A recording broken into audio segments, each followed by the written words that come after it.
from the world of politics. Well, the Russian army is certainly not doing as well as they thought it would do. I wouldn't say the Russians are losing, but they're certainly not winning yet. To the world of business. So as long as those people keep responding to those help-wanted ads, we will see the economy continue to expand, getting people back into work without too much upward pressure on wages. This is Balance of Power with David Westin.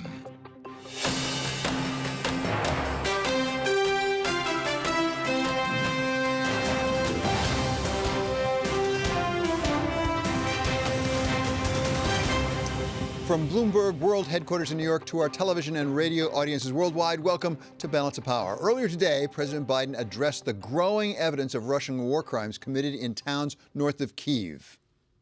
We have to gather all the detail so this can be have a war crime trial.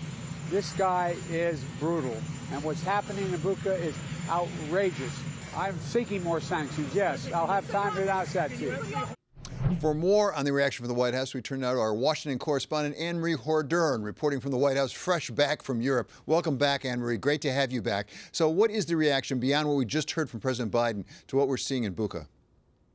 Thanks, David. Well, he really just reiterated what we heard over the weekend from Secretary of State Blinken, calling out what we're seeing, these atrocities on the ground in Ukraine, specifically in Bucha, which President Volodymyr Zelensky visited today, but also the fact that the president did say so today that there will be more sanctions. But David, what do those sanctions look like? Secretary of State Blinken said over the weekend that every day they're looking for ways to intensify the sanctions to make sure they're closing loopholes of the tranches that they've already put on Russia, and then every day they're also looking for new ways. But a lot of this will come down to how much Europe is willing to withstand in terms of harsh penalties they could direct towards Russia. And this week we may hear more from the European Union on what they're prepared to do. Well, and Anne-Marie, not to put too fine a point on it, an area you know well is energy. Does it really come down to oil and gas, maybe even coal, and really putting sort of an embargo on Europe importing that from Russia? Well, look at it this way.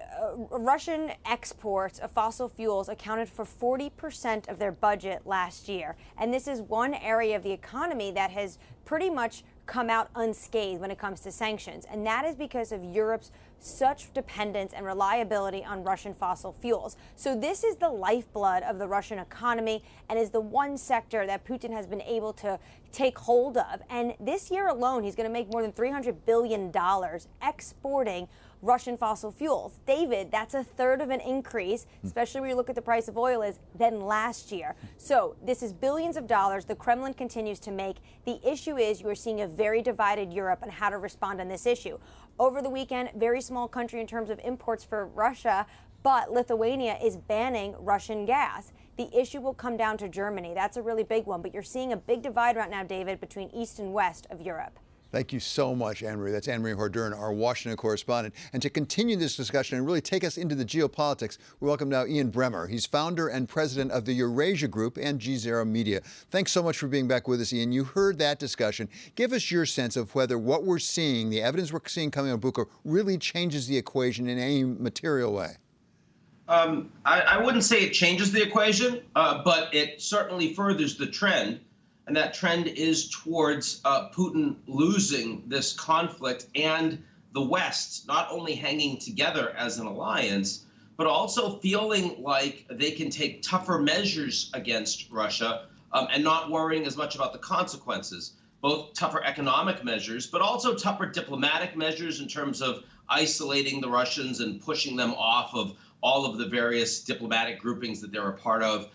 And further, military measures, where you have just over the weekend a willingness of the United States and Germany and other NATO members saying they're going to send dozens of tanks over to Ukraine. Now, it was only a couple weeks ago, David, that the French president, Emmanuel Macron, said that he would not support sending tanks because that was tantamount for NATO to become an active combatant in the war. I haven't heard anything from Macron in the last 48 hours, and I'm fairly confident that what we're seeing in Bucha is a reason for that. So the lines may be shifting as you describe it, Ian. We may be getting more aggressive, both in terms of sanctions and in terms of military support.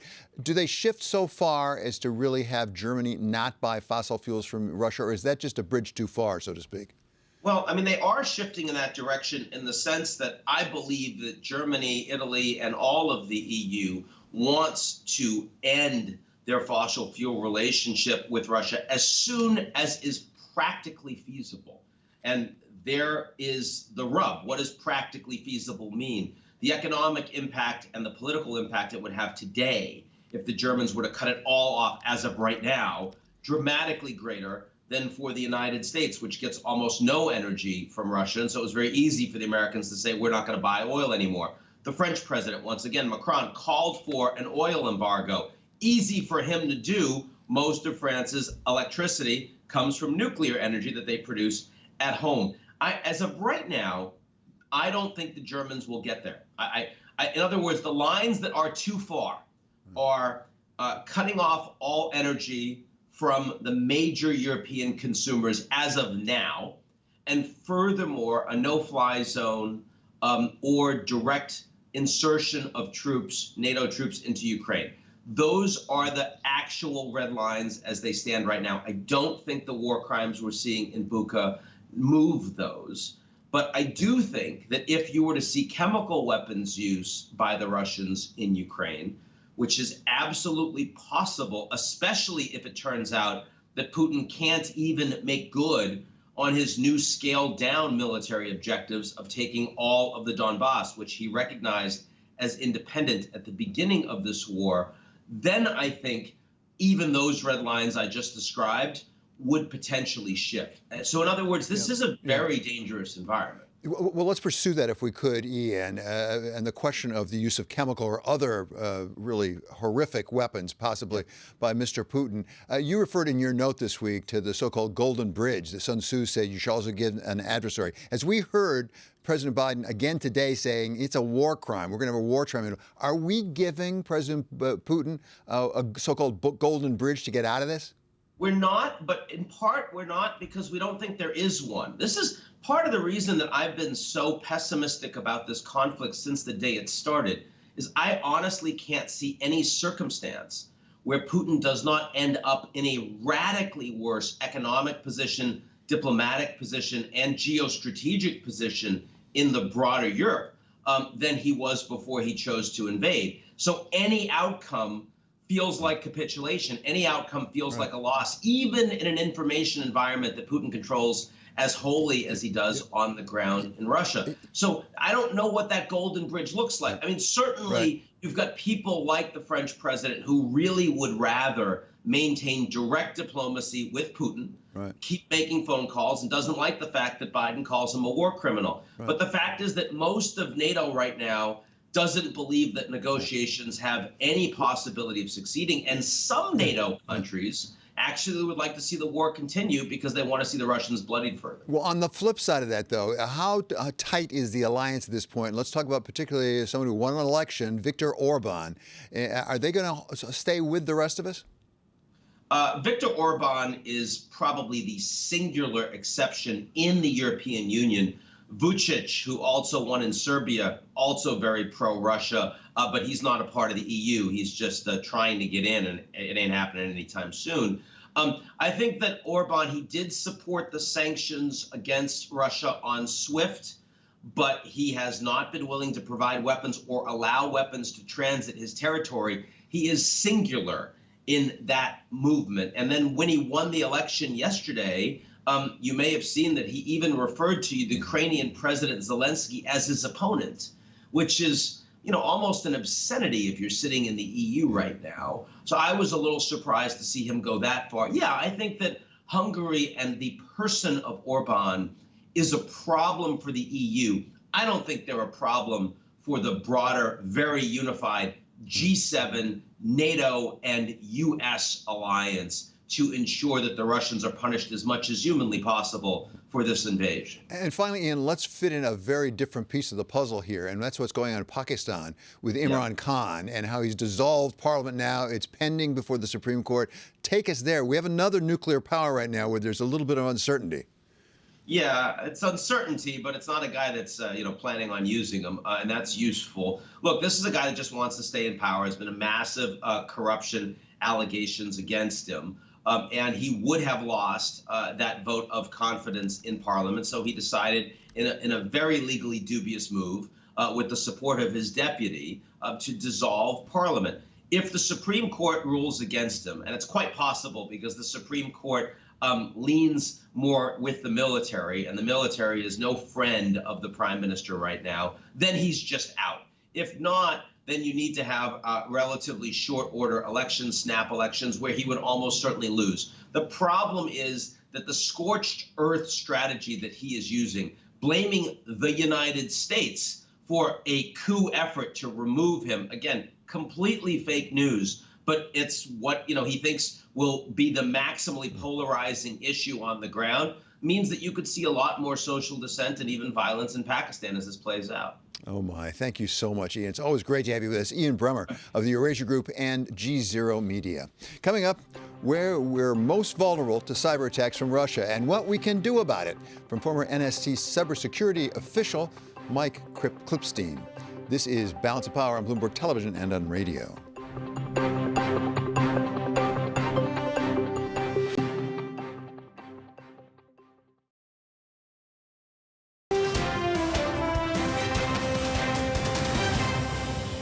This is Balance of Power on Bloomberg Television and Radio. I'm David Westin. We want to keep you up to date with news from around the world. For that, we turn to Ritika Gupta with First Word. Thanks, David. President Biden is again calling Vladimir Putin a war criminal. Speaking to reporters as he arrived back at the White House today, the president said the U.S. will seek additional sanctions against Russia as he condemned alleged atrocities committed against civilians in Ukraine. It was the president's first public remark since pictures emerged of dead civilians in mass graves and in the streets of towns of newly liberated by Ukrainian forces. Russia is denying responsibility, calling the pictures, quote, provocation by Kyiv.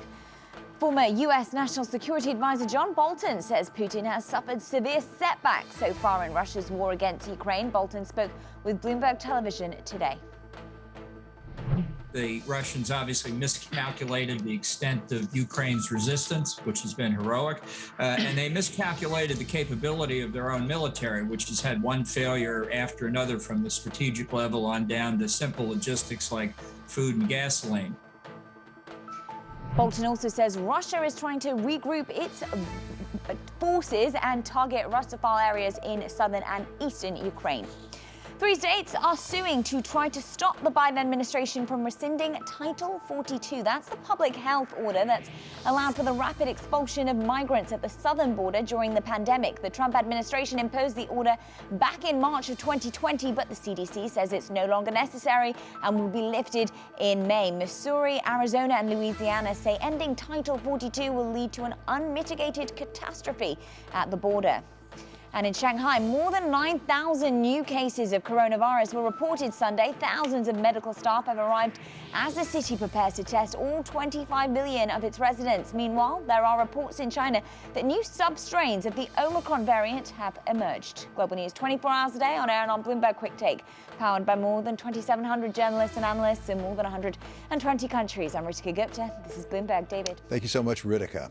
Well, we've heard from before the invasion of Ukraine that there would be some risk of Russian cyber attacks on Western facilities, both government as well as private. Thus far, we're not aware that we've seen any big ones, but to give us a report on where we stand, we turn now to Dr. Michael Klipstein. He is former director for international security policy at the National Security Council. Now he's adjunct professor of cybersecurity at Johns Hopkins Carey Business School. So welcome, Doctor. Good to have you here. I guess give us a sense. Thank you, David. We haven't heard much about a big attack, and if that's right, we haven't had one. Why do you think that is?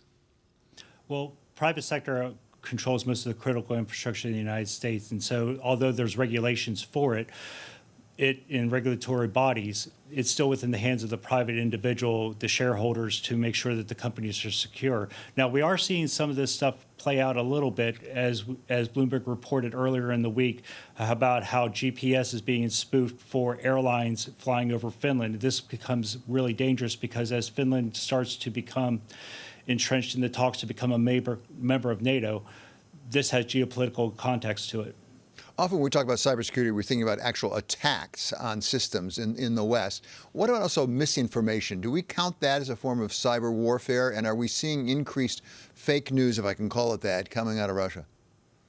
Absolutely. So Russia has been known for fake news well before the 2016 elections. Disinformation is definitely part of cyber activity. So every cyber attack has a cognitive aspect to it. So I try to take away resources from you or make you think your resources are acting in a way that you expect them to act.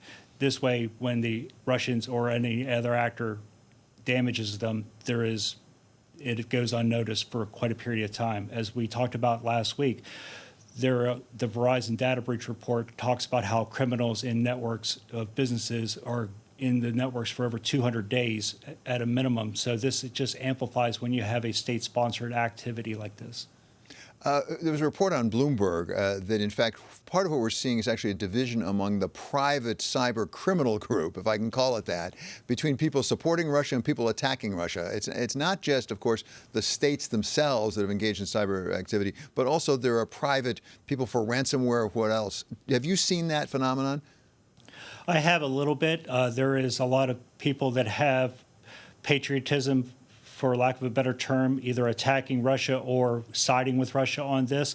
There are people that have argued for being sponsored by a state to act on behalf of the United States as well also. Writs of marque is what they've been called in the past. And so it starts getting into tricky territory. This has a chance of escalation because of proxy actors acting on behalf of a state, whether it's because the state has sponsored them or whether the state has not. Do we have any sense, because you served at NSC, you were really responsible for this area for some time, do we have any sense whether, in fact, Russia might be more reluctant to use cyber attacks right now because of the possibility it might spill over into other NATO countries that might really trigger Article 5 responsibilities? I think Russia is extremely reluctant and hesitant to do cyber attacks that will spill over to NATO nations. We saw some of this a little bit a couple weeks ago when Viasat was attacked, and it had ramifications in the German electrical power generation system for their windmills. And so NATO has argued in the past that Article 5 can be invoked for a cybersecurity attack. And so because of all the critical infrastructure being interconnected in Europe, I think Russia is extremely reticent to use a large-scale cyber attack. They try to target Ukraine primarily in their government offices and for their command and control systems for their military networks. However, there's still a risk of this spilling over and going outside of Ukraine and into other NATO members. Mike, we heard President Biden a couple weeks ago actually speak to CEOs of big corporations and say, we need your help. Because as you just pointed out, Mike, a lot of this is private. It's not public computer systems. Are there obvious things that should be done that still the private sector is not doing to sort of strengthen their position with respect to cyber? I think one of the things that has started a long time ago with Keith Alexander when he was the head of U.S. Cyber Command is the sharing of certain intelligence with the private sector. It shows the private sector that what the threats actually are and where they're coming from to a certain extent and what's being deemed vulnerable and held at risk. The Trump administration then continued this activity with sharing of malware samples that were rapidly declassified into virus total. And now the Biden administration is continuing to do this with sharing of more intelligence, both with partner nations, allies, and with private industry. The private sector needs to continue to shore up its defenses. One of the things I commonly tell people is technology always overcomes other technology. So the way I explain it is, once upon a time, Microsoft used to be able to say that Windows XP was the most secure operating system in the world. You would get laughed out of the room if you said that now. So technology continues to evolve. Moore's Law continues to hold true, and technology continues to overcome technology. So this is always going to be a cat and mouse game where the private sector, especially with critical infrastructure, needs to upgrade its defenses, upgrade its equipment, and continue to understand what the threats and vulnerabilities are. Mike, thank you so much for being back with us. Really appreciate it. That's Dr. Mike Klipstein. He is former Director for International Cybersecurity Policy at the National Security Council, now Adjunct Professor of Cybersecurity at Johns Hopkins Carey Business School. Coming up, Elon Musk's big play with Twitter. This is Balance of Power on Bloomberg Television and Radio.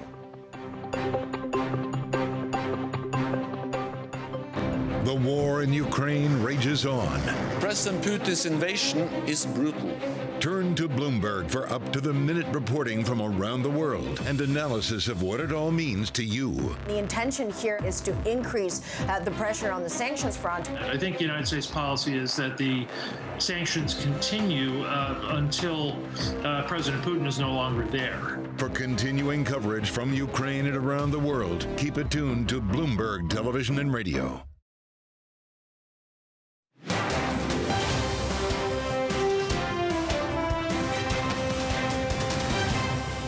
This is Balance of Power on Bloomberg Television and Radio. I'm David Westin. As we get started in the second quarter of 2022, we have actually equities up today, particularly in NASDAQ, but I'm not sure how broad it is. But to tell us, we welcome now Kriti Gupta. So, Kriti, what's going on? Yeah, well, you hit it, right? This is a very normal kind of pandemic legacy type of move where all of the action is happening in your big tech stocks. I believe the S&P 500 is up about 0.5%. The NASDAQ up almost triple that on a percentage basis. So it really tells you here that there isn't a ton of breadth, to your point, that you're seeing in the stock market. And that isn't necessarily a good thing, right? You want a healthy rally to kind of include all of those sectors. And right now, you're just not seeing that. I will say, though, a big part of the move is coming from two very important companies, Tesla and Twitter, when we talk about tech. Elon Musk. Share something, yeah. Yes, Elon Musk is looking at a 9.2% stake at Twitter. It looks like he has already purchased it, according to a regulatory filing in March 14th, I believe is when it was filed.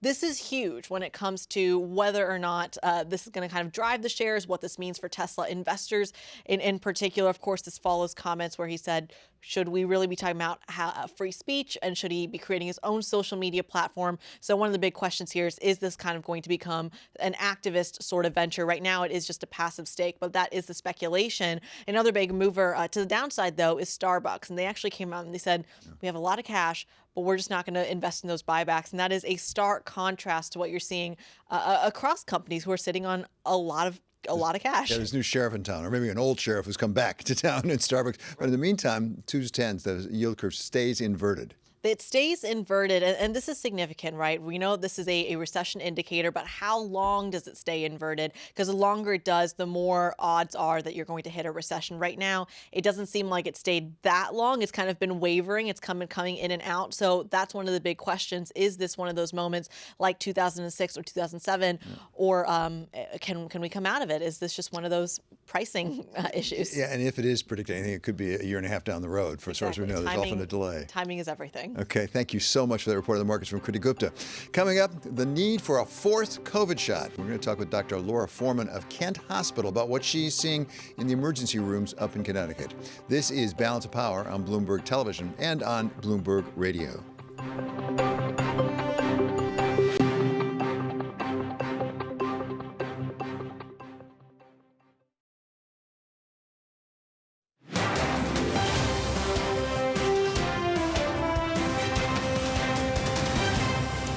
This is Balance of Power on Bloomberg Television and Radio. I'm David Westin. We want to keep you up to date with news from around the world. With that, we turn to Kriti Gupta, who is here. No, Ritika Gupta, I beg your pardon, with First Word News. Ritika? That's right, David. The United Nations top human rights official is calling for, quote, independent and effective investigations into what happened in the Ukrainian town of Bucha. In a statement today, the UN High Commissioner for Human Rights, Michelle Bachelet, said she is horrified by the images she has seen. She says she has concerns about possible war crimes, breaches of international humanitarian law, and violations of international human rights law. In Hungary, Prime Minister Viktor Orban scored an overwhelming election victory to clinch his fourth consecutive term. His party maintained its two-thirds majority in parliament. Orban overcame criticism that he is backsliding on both democracy and he is too close to Vladimir Putin. Judge Ketanji Brown Jackson is all but certain to secure a seat on the U.S. Supreme Court, but one senator's flight troubles are threatening to delay a Judiciary Committee vote on her nomination for several hours. A spokesperson for Senator Alejandro Padilla says his flight has been delayed for several hours and he won't arrive in Washington until late this afternoon. His vote is needed to secure an expected 11-11 outcome on the evenly divided committee that would set up a procedural vote by the full Senate. And the international goal to limit global warming to 1.5 degrees Celsius is officially on life support. The latest report from UN-backed climate scientists says the world may be back on track to warm by more than 3 degrees. That's twice the target from the Paris Agreement. They say greenhouse gas pollution has to peak before 2025 at the latest to keep that Paris target alive. Global News 24 hours a day on air and on Bloomberg Quick Take, powered by more than 2,700 journalists and analysts in more than 120 countries. I'm Ritika Gupta. This is Bloomberg. David. Yes, you are. You're Ritika Gupta. So thank you so much, Ritika. Really appreciate that. Well, the COVID-related restrictions as well as cases have been going down in the United States. At the same time, it is far from gone, and we've seen alarming trends over in Europe and also goodness knows what's happening in China. To bring us up to speed on what's going on in the hospitals around this country, we turn now to Dr. Laura Forman. She's Chief of Emergency Medicine at Kent Hospital. So, Doctor, thank you so much for being back with us. What are you seeing up in Rhode Island in terms of number of cases, number of hospitalizations? Thanks so much for having me back. So we are starting to see a slight uptick in COVID cases in the hospital. The last time I spoke with you, we were in the middle of the initial Omicron surge. Numbers got better, and now, as we see some new variants coming out and as we see mask mandates being dropped, we're starting to see an uptick in cases again. And we're all warily watching what's going on in Europe, concerned that we may follow a few weeks behind their surge as we have with most of the other ones. Doctor, one of our colleagues here at Bloomberg raised an interesting question, which is it possible that we're actually underestimating the number of cases because so many people are testing at home and it doesn't make it into the system? We are absolutely underestimating the number of cases. And I think that's part of the reason that our case numbers are so low, relatively speaking. A lot of folks are testing at home, as they should be, and then that's not getting officially reported at this point in time. So I think the actual caseload is probably staggeringly high at this point in time. Talk to me about the so-called fourth shot that people are talking about right now. I must say I'm eligible for a fourth shot, but I'm not sure I want to rush out and get one. What do we know about how quickly the immune response deteriorates so that I need it? Because I'm not sure I want to do it too often. Yeah, we are still finding out a lot of information about just how quickly it deteriorates. Obviously, it's hard in a pandemic to forecast too far out. But I will tell you anecdotally from the front line, I have not seen anyone who's been boosted die from COVID since that came out. Our concern is that this booster may wane, though, like the original vaccine as well. So I'll tell you, I'm going to get it the day that I am eligible for it, and I'll get it as often as we need to get it to protect us. It, might not protect you from getting COVID, but it will protect you from dying from COVID. Well, that's fascinating. So you would get it as soon as you're eligible for it. Because one of the things that I've heard people say is, wait a second, we got the fall coming back here sooner or later, and there may well be another wave there. I'd rather save up and have my booster then. Yeah, you don't have to save up for it. It's okay to get more than one. In fact, we may well need to. Hopefully in the long run, this will become something like the flu vaccine, where you just need to get it once a year. But right now, as the variants are mutating so quickly and the science is advancing so quickly, I think it's important to get it as often as recommended.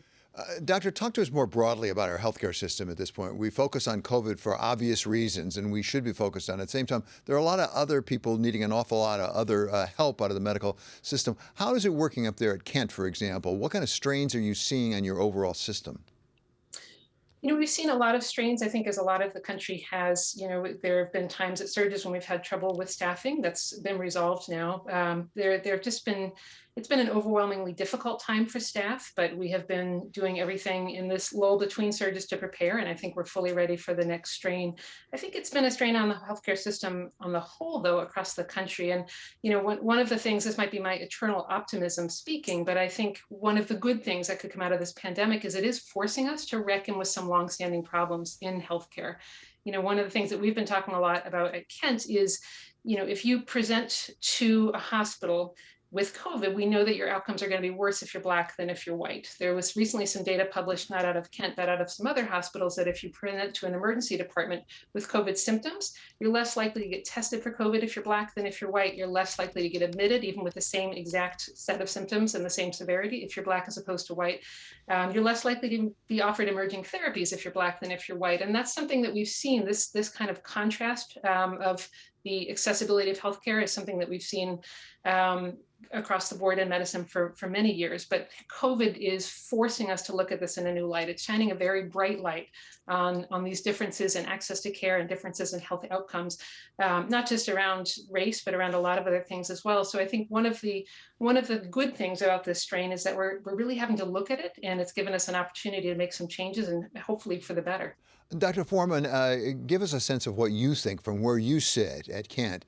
we need more from the government. There's been a lot of discussion about more funding, and there's thought that perhaps this week they'll pass a bill for another $10 billion. It had been over $20 billion. Some people thought it should be $35 billion for testing, for vaccine distribution. How much more help do we need from the federal government? Well, I have to say, I think my job as the chief of emergency medicine is a lot easier than being a politician or an economist right now. So, could we use more help? Absolutely. Is that the right thing for the economy? That I don't know. But, we are in good shape at our hospital now in terms of the amount of testing and the staffing that we have available. But it all depends on what this next surge looks like. When you look at the COVID response at this point, where do you see vulnerabilities? I think the biggest vulnerability right now is that people are becoming complacent. I've heard a lot of people say the pandemic is over, and it absolutely is not. It is far from over. We're relaxing mask mandates. We're sort of peeling back a lot of the protective layers that we had in society. So I think that's the biggest vulnerability, is just messaging to the public and the public understanding that we are still at risk. We are still very much in this pandemic. And we have it within our power to do the things that will end this pandemic, but we really have to buckle down and do them. So going to that complacency point specifically, again, up in Rhode Island, what are you seeing in terms of vaccination rates? Is there still a push on to get people vaccinated? How many people are not vaccinated yet? So our vaccination rates are actually really good right now, both for the primary series and the booster as well. But we're still pushing folks to do it. I'm still seeing periodically people come in who are unvaccinated. And those are the folks who are sicker for the most part. Even younger people who are unvaccinated are getting sicker. We still have people dying of COVID. So I think as long as we have any one person in the state who's unvaccinated, we're going to keep pushing. What about your people? There was a lot of pressure put on doctors like you, on nurses, on other of your staff. Have people bounced back from that? And by the way, have people left the profession because of all the stress and strain they felt? It's certainly been a really stressful time. I will say we have an incredibly resilient staff. We have a very dedicated group of people at our hospital who are really committed to seeing the community through this pandemic. It has been difficult. I think the rates of PTSD in healthcare providers in this country are astronomically high, and we'll see the toll of that for a long time to come. There have been a few people I know of who've left the profession. I think most people really want to see the communities they're in through this pandemic. I think we're going to see the real toll of it in 5 or 10 years down the road, because it's been a very stressful time. This has been very helpful. Really appreciate your time, Doctor. That's Dr. Laura Forman of Kent Hospital. Coming up, it's our Monday check on the upcoming midterm elections with contributors Rick Davis and Jeannie Shan Zeno. This is Balance of Power on Bloomberg Television and Radio.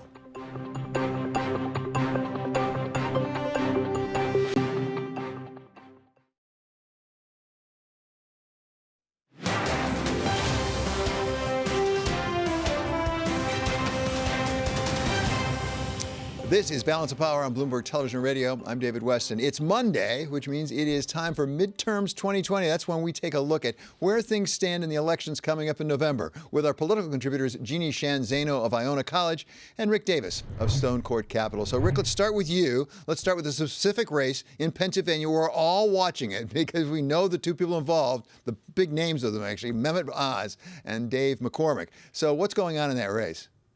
Well, this is the race to replace Pat Toomey, who's retiring. So it really is a must for Republicans to keep this seat if they have any ambitions to win the majority in the United States Senate. And David McCormick, a billionaire, against Mehmet Oz, a doctor, is turning out to be a much more competitive race than we thought. McCormick had an early lead that seemed insurmountable, but recent polls show a dead heat. And there have only been a couple of debates. So I think this is a barn burner to watch, and no telling who's the better candidate, but they're both embracing Donald Trump.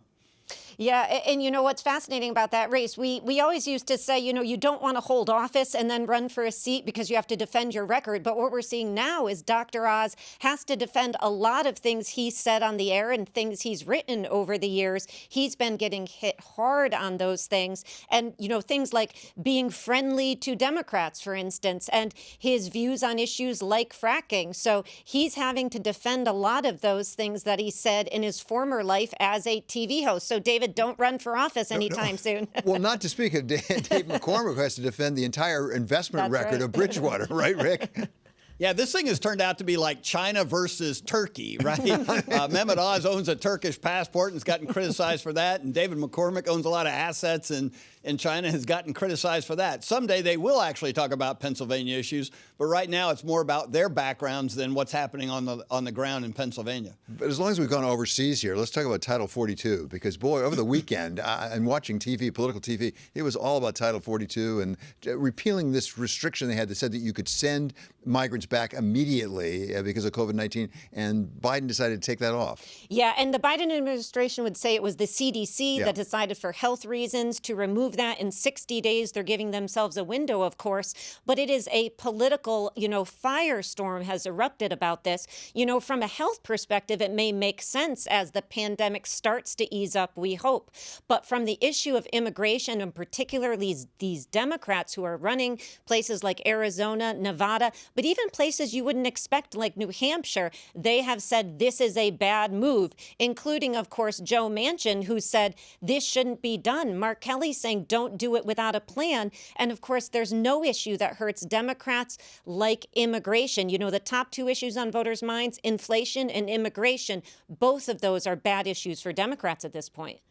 Rick, what is it about not having a plan on immigration? The Trump administration made changes. They didn't have a plan. Biden came in. He didn't have a plan. Now they don't have a plan on this. As Jeannie just said, that was Mark Kelly's big complaint. He said, okay, if you're going to do it, fine, but at least have a plan. Every administration gets stuck without a comprehensive immigration plan. Those that have tried it have failed. Those that haven't tried it have gotten burned by it. This administration, shockingly, has not presented a comprehensive immigration plan that Congress could take seriously, and so now they're going to pay a price. And I would say, having sat in the campaign headquarters many times, and your candidate gives you, or your opponent gives you a gift, this is a gift to Republicans all over the country.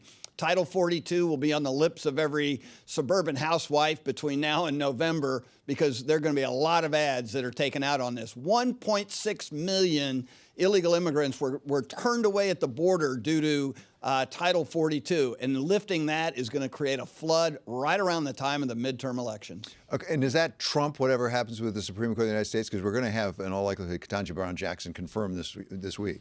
I do think that this, I don't know if it'll trump it. This is a historic confirmation should it go through, which it looks like it will. So I don't think it will necessarily trump it. But I think we are sort of back to the future, right? When you think about it, what are the issues voters care about in midterm elections in the modern era? It's the economy, issues like inflation, and it's immigration. And we are right back there, regardless of the Supreme Court nomination and regardless of what's going on in Ukraine. Yeah, and the economy, the polling is not looking too good for the president of the Democrats right now, Rick. Oh, the president is significantly underwater by voters who are saying, is he able to manage the economy? Over 65% are now saying no. And so he has got to turn that around. But we know the core element of that that's driving those numbers is inflation. And he won't even say the word. I mean, this administration cannot say the word inflation. And by ignoring it, it's going to fester. It's not going to be relieved between now and Election Day. An old pollster friend told me that it takes 6 months of economic change to actually register with a voter, and they're already almost inside that window for midterms. Yeah, and on inflation and on immigration, I think one thing the Democrats have to say repeatedly is that while Republicans are talking about these, they are not putting forward plans to address them. Look at their fact sheet on immigration. They say very little about what should be done because it works to complain about it and to talk about it and to tie it with issues like drugs and crime. But when you talk about what to do about it, they are very slow to respond on the specifics there. Okay, let's go to a real pro. This is the administration has given them this because they aren't doing anything themselves on this. So it's actually a vacuum that Republicans are filling. But also, Rick, just to be a little cynical, you've run so many campaigns. Is it more important to talk it or to do it? Do you really get the credit for doing it? First of all, you have to have a plan, right? And Elizabeth Warren taught us a campaign full of plans gets a lot of attention, and that was her entire campaign. But look, when I ran John McCain's campaign in 2008, we had a comprehensive immigration plan. And in the primary, that was a horrible thing to have. But in the general election, it was a safety valve. It was important. So you got to take lumps now if you're going to actually be able to make it through the general election with a lot of these races. Okay, you know what's coming up next? Rick and Jeannie, they're going to be staying with us as we focus on a special election coming up in Alaska, one involving a certain former candidate for vice president. This is Balance of Power on Bloomberg Television and on radio.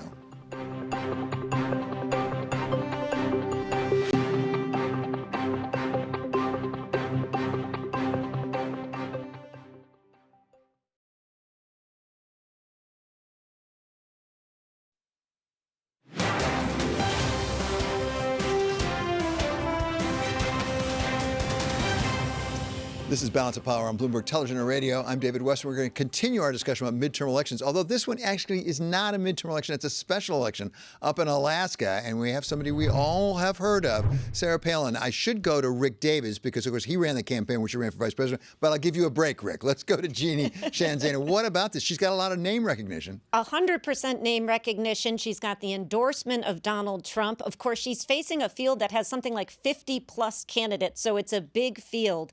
But she certainly could do this. I think a lot of people are looking at this. It occurs, I think, in June is the special there. So it occurs June 11th is the primary, 11th. yeah. And then a lot of people are looking at this to see what it says about the amount of juice that Donald Trump has, because, of course, Wyoming is August 16th, and this may be a precursor of what's to come as it pertains to Liz Cheney. Although, of course, Sarah Palin is a known entity around the country and, of course, in Alaska, and she could really do this thing and be back. And I think the big question in my mind is, does Kevin McCarthy want her there if he takes over as majority leader? Rick, I will pick on you a little bit. Go ahead.